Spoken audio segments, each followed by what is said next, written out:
भारतासारख्या उष्णकटिबंधाच्या प्रदेशात देखील व्हिटॅमिन डीचे डेफिशियन्सी कसं काही असू शकतं?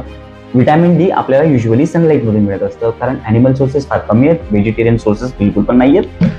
मग का होत असेल असं? व्हिटॅमिन डी ऍक्च्युली आपल्या स्किनमध्ये एपिडर्मिसमध्ये 7 हायड्रो कोलेस्ट्रॉल नावाचा जो कोलेस्ट्रॉल डेरिव्हेटिव्ह आहे, त्याच्यावर ज्यावेळेला युव्ही बी रेज ज्यावेळेला पडतात तेव्हा त्याचं कन्व्हर्जन फ्री व्हिटॅमिन डी मध्ये होत असतं. फ्री व्हिटॅमिन डीचं थर्मल आयसोमरायझेशन होतं आणि त्याचं कन्व्हर्जन होतं कोलेकॅल्सिफेरॉल मध्ये, which is vitamin D, but it is an inactive form. आता या इनॅक्टिव्ह फॉर्मचं कन्व्हर्जन होतं 25 हायड्रोक्सी व्हिटॅमिन डी. हे 25 हायड्रोक्सी व्हिटॅमिन डीचं कन्व्हर्जन रिनल ट्युबल्स मध्ये जाऊन ऍक्टिव्ह फॉर्मेशन कॅल्सिट्रॉल म्हणजे 1,25 डायहायड्रॉक्सी व्हिटॅमिन डी मध्ये होत असतं. त्याला कॅल्सिट्रॉल म्हणतात आणि हे ऍक्टिव्ह फॉर्मेशन आहे. पण हे काय प्रॉब्लेम होत असतो की व्हिटॅमिन डी कमी होत आहे? तुमचं excess sunscreen use, pollution, second animal sources फार कमी आहेत, त्यातही व्हेजिटेरियन असल्यामुळे त्याच्यामुळे व्हिटॅमिन डीचं तसंही तयार होत नसतं. त्याच्यानंतर फुल क्लोदिंग पॅटर्नचे कपडे आपण घालत असतो, त्याच्यामुळे तुम्हाला सनलाईटच मिळत नाही, त्याच्यामुळे व्हिटॅमिन डी डेफिशियन्सी होत असतं.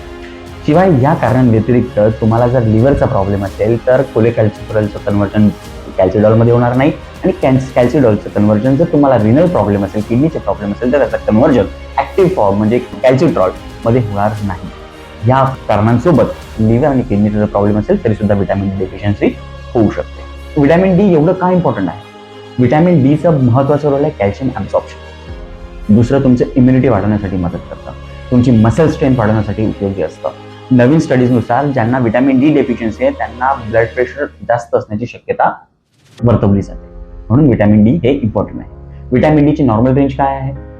30 to 50 नॅनोग्राम पर डेसिलिटर. बट ज्यांचं व्हिटॅमिन डी 20 to 29 आहे त्यांना इन्सफिशियंट, आणि ज्यांचं 20च्या बिलो आहे त्यांना डेफिशियंट असं म्हणतात.